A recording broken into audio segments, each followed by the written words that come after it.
ایک حدیث کے اندر رسول اللہ صلی اللہ علیہ وسلم نے ارشاد فرمایا کہ جس قوم میں سود عام ہو جاتا ہے اس میں پاگل پن جیسی بیماری پھیل جاتی ہے، اور جس قوم میں زنا جیسی بری چیز عام ہو جاتی ہے اس میں کثرت سے موت ہونے لگتی ہے، اور ناپ تول میں کمی کرنا جس قوم کی عادت بن جاتی ہے اللہ تعالیٰ ان سے بارش کو روک دیتا ہے۔ دیکھیں کتنی سخت وعید ہے اس حدیث کے اندر اس قوم کے لیے۔ فرمایا کہ جس قوم میں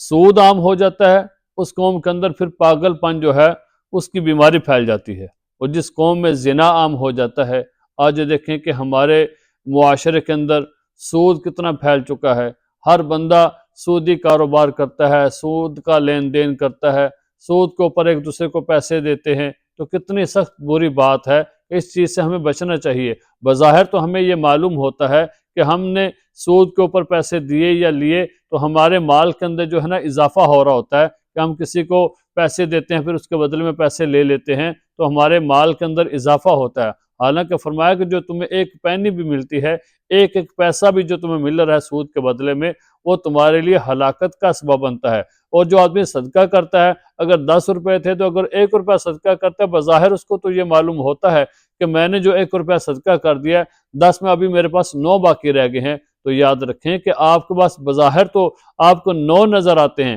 1 روپیہ آپ نے صدقہ کر دیا، لیکن اس ایک کے بدلے میں اللہ تعالیٰ آپ کے مال میں کتنا اضافہ کرتے ہیں آپ کو معلوم ہی نہیں ہے۔ رسول اللہ صلی اللہ علیہ وسلم نے ایک حدیث کے اندر ارشاد فرمایا جس کا مفہوم یہ ہے کہ میں 3 چیزوں کے اوپر قسم کھا سکتا ہوں، ان میں سے ایک یہ ہے کہ اگر کوئی آدمی اپنے مال سے صدقہ کرتا ہے تو اللہ تعالیٰ اس کے مال میں ضرور اضافہ کرتے ہیں۔ تو دیکھیں کہ رسول اللہ صلی اللہ علیہ وسلم کی حدیث ہے کہ جو آدمی مال سے صدقہ کرتا ہے تو اللہ تعالیٰ اس کے مال میں اضافہ فرماتے ہیں۔ تو ہمیں بظاہر تو یہ معلوم ہوتا ہے کہ 10 روپے تھے، 1 روپیہ ہم نے صدقہ کر دیا تو اس سے ابھی باقی ہمارے پاس 9 باقی ہیں، تو ہمیں بظاہر 1 روپیہ کم ہوتا ہوا نظر آتا ہے، لیکن وہ مال کم نہیں ہوتا، وہ پیسے کم نہیں ہوتے، بلکہ اللہ تعالیٰ تمہارے مال کے اندر، تمہارے پیسوں کے اندر اضافہ فرماتے ہیں۔ تو ہمیں سود سے بچنا چاہیے، سودی لین دین، سودی کاروبار، اس طرح کی چیزوں سے ہمیں بچنا چاہیے۔ پھر دوسری چیز فرمایا کہ جس قوم میں زنا جیسی بری چیز عام ہو جاتی ہے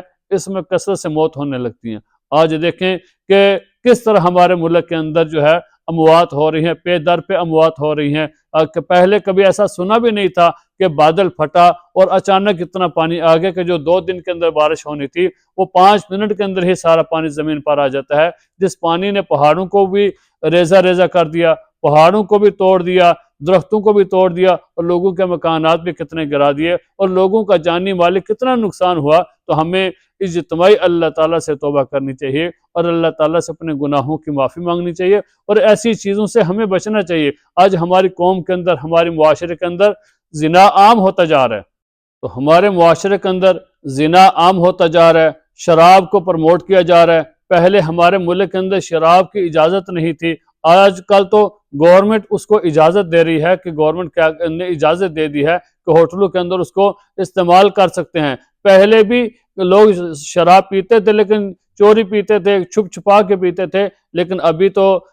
گورنمنٹ نے اجازت دے دی ہے کہ آپ جو ہے ہوٹلوں کے اندر شراب رکھ سکتے ہیں، شراب بیچ سکتے ہیں، شراب پی سکتے ہیں، باقاعدہ انہوں نے شراب خانے کھول دیے ہیں۔ تو جب ایسی چیزیں پھیلیں گی تو پھر گناہ کی کثرت ہوگی، جب گناہوں کی کثرت ہوگی تو اللہ تعالیٰ کی ناراضگی کا سبب ہوگا، اور جب اللہ تعالیٰ ناراض ہوں گے تو پھر اس قسم کے ہمارے اوپر عذاب آئیں گے کہ ہمیں معلوم بھی نہیں ہے۔ تو ہمیں اللہ تعالیٰ سے معافی مانگنی چاہیے، اللہ تعالیٰ سے گناہوں سے توبہ کرنی چاہیے، اور ایسے خرافات سے ہمیں بچنا چاہیے۔ تیسری چیز فرمایا کہ ناپ تول میں کمی کرنا، جس قوم کی عادت بن جاتی ہے تو اللہ تعالیٰ ان سے بارش روک دیتا ہے۔ آج اگر کوئی ریڑھی والا ہے یا کوئی دکاندار ہے، جو بیچنے والا ہے وہ بھی فراڈ کرنے کے چکر میں ہے، وہ بھی داغ لگانے کے چکر میں ہے، اور جو لینے والا ہے وہ بھی داغ لگانے کے چکر میں ہے، وہ بھی زیادہ لینے کے چکر میں ہے، اور دینے والا جو ہے وہ کم کر کے دینے کے چکر میں ہے۔ تو جب ایسی چیزیں ہو جاتی ہیں تو پھر یاد رکھیں کہ وہاں سے اللہ تعالیٰ ناراض ہو جاتے ہیں، اللہ تعالیٰ جو ہے اپنی بارشوں کو روک لیتے ہیں۔ اللہ تعالیٰ پھر اپنی رحمت کو وہاں سے روک لیتے ہیں۔ تو ہمیں اس طرح کے خرافات سے بچنا چاہیے اور ہمیں صحیح کاروبار کرنا چاہیے۔ اپنے مال لین دین کے اندر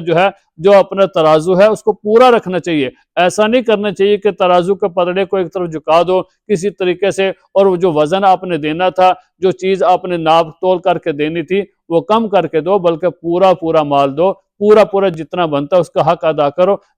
جب مالدار لین دین صحیح ہوگا اللہ تعالیٰ راضی ہوں گے۔ جو اللہ تعالیٰ راضی ہوں گے تو اللہ تعالیٰ بارشیں میں بسائیں گے، اپنی رحمت بھی نازل کریں گے۔ تو ہمیں اس طرح کی جو خرافات سے بچنا چاہیے کہ سود کا لین دین کرنا یا زنا کرنا یا ناپ تول میں کمی کرنا، ان تین چیزوں سے ہمیں بچنا چاہیے اور اللہ تعالیٰ سے ہمیں اجتماعی توبہ کرنی چاہیے، اللہ تعالیٰ سے اپنے گناہوں سے معافی مانگنی چاہیے اور ان خرافات سے بچنے کی کوشش کرنی چاہیے۔